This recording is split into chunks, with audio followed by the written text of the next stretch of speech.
Hello बच्चे, क्या हाल है? कैसे हो? बढ़िया, रोज की तरह बढ़िया। बहुत अच्छे। चलो आज हम लोग अपना टॉपिक पढ़ते हैं। अगला क्या है? सॉल्वेंट के बारे में ना। ठीक। बड़ा मजेदार बात बताऊं, जब कभी केमिकल रिएक्शन होता है, ठीक, तो हम लिखते हैं क्या चीज? Reactant gives to product. मगर जनरली ऐसा होता नहीं कि आप उस रिएक्टेंट को उसी फॉर्म में यूज करते हो। उसको कोई ना कोई मीडियम रिक्वायर्ड होता है। हाँ, बिना मीडियम के रिएक्शन नहीं करता। अगर कोई गैस है, ठीक, और उसको किसी और गैस से रिएक्शन करना है, तब भी उसको कोई मीडियम रिक्वायर्ड होगा। पर्टिकुलर मीडियम में रिएक्शन कराओगे तब होगा, नहीं तो नहीं होगा। वो मिक्स ही नहीं हो पाएगा, रिएक्शन नहीं कर पाएगा। इस तरह से सॉलिड है, दूसरे किसी सॉलिड से रिएक्शन करना है तो उसको एक मीडियम रिक्वायर्ड होगा। उस मीडियम में पहले डिजोल्व करोगे, फिर वो रिएक्शन करता है। क्लियर? अब देखो क्या यूज करते हैं। तो उसमें बड़ा सिंपल सा कॉन्सेप्ट है कि हम लोग लाइक डिजॉल्व लाइक का कॉन्सेप्ट जरूर यूज करेंगे। राइट? यानी ऑर्गेनिक सब्सटेंस है तो ऑर्गेनिक सब्सटेंस में डिजोल्व होगा, नॉन पोलर है तो नॉन पोलर में डिजोल्व होगा, पोलर है तो पोलर में डिजोल्व होगा। राइट?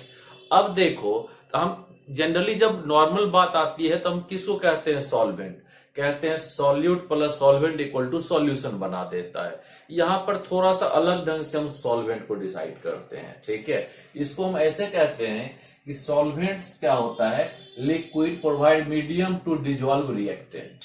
राइट? यानी कोई लिक्विड जो मीडियम प्रोवाइड करता हो जहां पर रिएक्टेंट क्या हो? डिजोल्व करे और रिएक्शन के लिए तैयार हो जाए अपने आप को, या अपने आप को तैयार कर ले। आगे बात समझ में? अब देखो क्या होता है कि लिक्विड होना चाहिए वो। इसका मतलब अगर कोई हाइड्रोकार्बन ले रहे हैं उसमें नंबर ऑफ कार्बन क्या होना चाहिए? मिडिल लेवल में होना चाहिए, ना बहुत कम ना बहुत ज्यादा। क्लियर? अब देखोगे बेटे, हमारे पास टाइप्स की बात आ गई तो दो टाइप का होता है पर्टिकुलरली, नॉन पोलर और पोलर।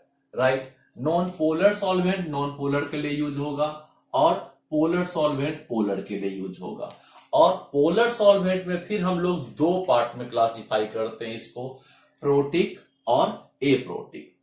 प्रोटिक का मतलब क्या हो गया? प्रोटिक का मतलब हो गया कि वो आपको क्या प्रोवाइड करेगा? H प्लस आयन प्रोवाइड करेगा, वो प्रोटिक हो गया।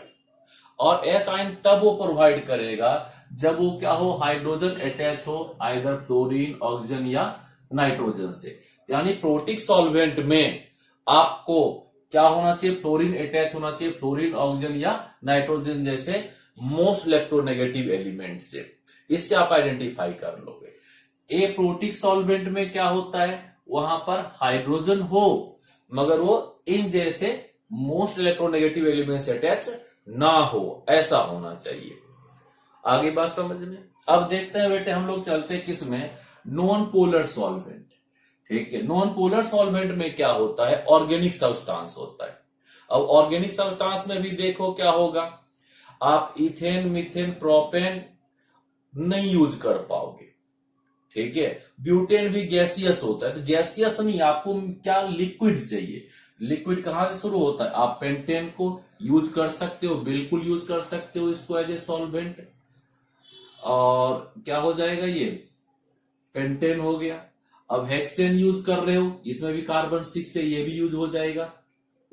उसके बाद फिर क्या कहते हैं? साइक्लोहेक्सेन आप यूज कर लो, साइक्लोहेक्सेन भी यूज हो सकता है। बेंजीन हो गया, बेंजीन आप यूज करते हो, बड़े सारे जगह पे बेंजीन यूज होता है। और क्या कहते हैं? टॉलिन आप यूज कर लो, इसी में यहां पर क्या करते हैं? CH3 प्लेस कर लेते हैं, क्या हो जाएगा? टॉलिन भी as a non polar solvent use कर सकते हैं। क्लोरोफॉर्म हो गया, CHCl3 क्लोरोफॉर्म आप बहुत जगह यूज करोगे as a solvent. Right? Carbon tetrachloride CCl4 आप सॉल्वेंट की तरह यूज कर रहे हो।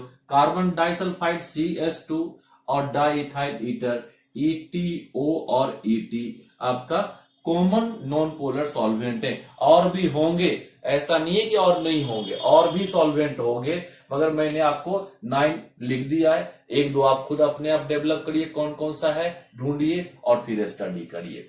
राइट बच्चे? इसके बाद आता है कौन सा? Protic polar. प्रोटिक पोलर या पोलर प्रोटिक सॉल्वेंट आपका हो।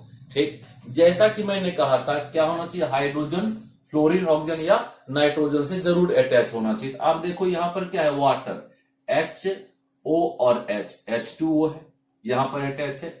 अब दूसरा देखोगे क्या होता है, CH3 और ये OH, O किससे अटैच है, H से अटैच है, राइट। इथेनॉल हो गया C2H5OH, प्रोपेनॉल हो गया C3H7OH, हाँ, ब्यूटेनॉल इसी तरह से हो जाएगा। फॉर्मिक एसिड भी एक बहुत अच्छा सॉल्वेंट होता है, HCOOH। एसिटिक एसिड, अमोनिया, उसके बाद क्या हो गया HF लिक्विड है और इसको भी आप क्या करते हो, प्रोटिक पोलर सॉल्वेंट होता है, इसको भी हम लोग यूज करते हैं। इससे और ज्यादा भी होंगे मगर कॉमनली ये हम लोग यूज करते हैं, हमारे स्टैंडर्ड में इन्हीं को यूज करना है। आप इन्हीं में IIT लेवल के सॉल्वेंट में आप चले जाओ, IIT एग्जाम्स में जो यूज होता है, 10, 12 क्या करते हैं कि रिएक्शन में चले जाओ, 11th के रिएक्शन में चले जाओ, इन्हीं सॉल्वेंट्स को हम लोग यूज करेंगे। अब आ गया किसके बारे में बेटे, एप्रोटिक पोलर सॉल्वेंट। एप्रोटिक में क्या हो गया, हाइड्रोजन होगा, ऑक्सीजन भी होगा और भी हो सकता है वो इलेक्ट्रोनेगेटिव एलिमेंट, मगर वो डायरेक्टली हाइड्रोजन उससे अटैच नहीं होगा। अब देखो एसीटोन में, एसीटोन क्या होता है, CH3, C double bond O और CH3, हाइड्रोजन भी है, ऑक्सीजन भी है, और आप देख रहे हो क्या है, ये कार्बन से अटैच है, इससे डायरेक्ट हाइड्रोजन अटैच नहीं है, इसलिए क्या हो गया ये, हाँ, एसीटोन आपका एप्रोटिक पोलर सॉल्वेंट हो गया। टेट्राहाइड्रोफ्यूरॉन, राइट, टेट्राहाइड्रोफ्यूरॉन, ठीक है। क्या हो गया बेटे, इसको भी आप यूज करते हो। देखो इसका स्ट्रक्चर इस तरह से होता है, कुछ आप लोग याद कर लो इन स्ट्रक्चर्स को। कई जगह क्या होता है, सीधा वो स्ट्रक्चर ड्रॉ कर देते हैं, उनके पास उतना स्पेस नहीं होता है वो सारी चीजों को लिखे, तो स्ट्रक्चर ड्रॉ कर देते हैं, ठीक। इसी तरह से क्या होगा, डाइमिथाइल फॉर्मामाइड, राइट। अब देखो क्या होता है, formamide C double bond O और NH2 एमाइड रेडिकल है, और क्या होता है, यहां एक नाइट्रोजन अटैच होता है, इसके साथ CH3 और CH3 लगा होगा, ठीक है। इसको एक बार NN डाइमिथाइल फॉर्मामाइड भी लिखा होगा, राइट। मैं रिपीट कर देता हूं, क्या है ये, NN डाइमिथाइल, NN पे 2 मिथाइल है, डाइमिथाइल फॉर्मामाइड भी लिखा होता है, ठीक है। या नॉर्मली इसको DMF कहते हैं, डाइमिथाइल फॉर्मामाइड, यानी इसका छोटा फॉर्म लिखा होता है या जनरली स्ट्रक्चर ड्रॉ कर देते हैं। आप देखोगे दोनों तरह का चीज आपको मिलेगा, जैसे DMF लिखा होगा, ये स्ट्रक्चर लिखा होगा। ज्यादातर आपको ये शॉर्ट फॉर्म बहुत ज्यादा यूजफुल होता है, तो आप इसके शॉर्ट फॉर्म को याद कर लो, यही आपके लिए बेनिफिशियल होगा, इसका शॉर्ट फॉर्म आप याद करो, ठीक है। इसी तरह का एक और होता है हाइड्रोक्सी मिथाइल परफ्यूरॉल, ठीक, इसको भी हम लोग यूज करते हैं, ठीक, हाइड्रोक्सी मिथाइल परफ्यूरॉल। इसी तरह से एक है डाइमिथाइल सल्फोक्साइड। डाइमिथाइल सल्फोक्साइड का स्ट्रक्चर आप देखोगे, इसको मैं ड्रॉ कर दूं, डाइमिथाइल यानी 2 मिथाइल तो होगा ही, CH3S, उसके बाद क्या हो गया, CH3 double bond O, right. S double bond O तो हो ही गया, उसमें क्या हो गया, डाइमिथाइल, 2 मिथाइल आपने अटैच कर दिया। उसके बाद एक रह गया हाइड्रोक्सी मिथाइल परफ्यूरल। हाइड्रोक्सी मिथाइल परफ्यूरल, इसी स्ट्रक्चर को आप ड्रॉ करो, राइट। क्या हो जाएगा, ये इस तरह से ड्रॉ हो गया, ऑक्सीजन आ गया, और यहां पे आप डबल बॉन्ड प्लेस कर दो, एक तरफ OH लग दो और डबल बॉन्ड, ठीक है, O रख दो, ये हो गया हाइड्रोक्सी डाइमिथाइल परफ्यूरल, ठीक। आप स्ट्रक्चर नहीं याद कर सकते, कोई बात नहीं, आप बार बार देख के उसको याद कर लीजिएगा, मगर क्या है, आप इसका शॉर्ट फॉर्म जरूर याद रखिए। एसीटोन, एसीटोन के फॉर्म में लिखा होगा टेट्राहाइड्रोफ्यूरॉल, THF, ठीक है। मिथाइल फॉर्मामाइड या NN डाइमिथाइल फॉर्मामाइड ना लिखकर क्या होता है, DMF लिख देता है। हाइड्रोक्सी मिथाइल परफ्यूरल को HMF लिख देगा, डाइमिथाइल सल्फोक्साइड को DMSO लिखा होता है, राइट। जनरली क्या होता है बेटे, जब थोड़ा सा पोलर, पार्टली पोलरिटी की रिक्वायरमेंट होती है तो हम लोग क्या करते हैं, एप्रोटिक पोलर, ठीक है, सॉल्वेंट यूज करते हैं। बहुत ज्यादा पोलरिटी की जब रिक्वायरमेंट होती है तो क्या करते हैं हम लोग, प्रोटिक पोलर सॉल्वेंट यूज करते हैं। और जब हमें नॉन पोलर को जो रिक्वायरमेंट होती है रिएक्शंस में, क्या करते हैं हम लोग, नॉन पोलर सॉल्वेंट को यूज कर लेते हैं, राइट। इसके बाद एक टर्म और मैं बता देता हूं, ठीक है। कई बार क्या होता है, सॉल्वेंट सिर्फ as a medium, dissolve medium होता है, कई बार वो पार्टिसिपेट करता है, ठीक है।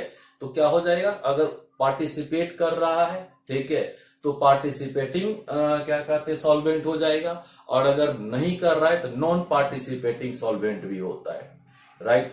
जिस किसी ऑर्गेनिक रिएक्शन में वो डिजोल्व हो रहा है और आगे रिक्वायरमेंट उसकी नहीं है, सिर्फ एज ए मीडियम सर्व कर रहा है, तो नॉन पार्टिसिपेटिंग हो जाएगा। अगर वो अपना H+ आयन या OH- या कोई और आयन प्रोवाइड कर रहा है उस रिएक्शन में, बेशक बाद में उसको आयन उतना अवेलेबल हो जाता हो, फिर भी वो क्या कहलाएगा, पार्टिसिपेटिंग सॉल्वेंट कहलाएगा, राइट बच्चे। अब हम लोग अगली क्लास में पढ़ते हैं इलेक्ट्रॉन डोनेटिंग और इलेक्ट्रॉन विड्रॉइंग ग्रुप को, ठीक है। तब तक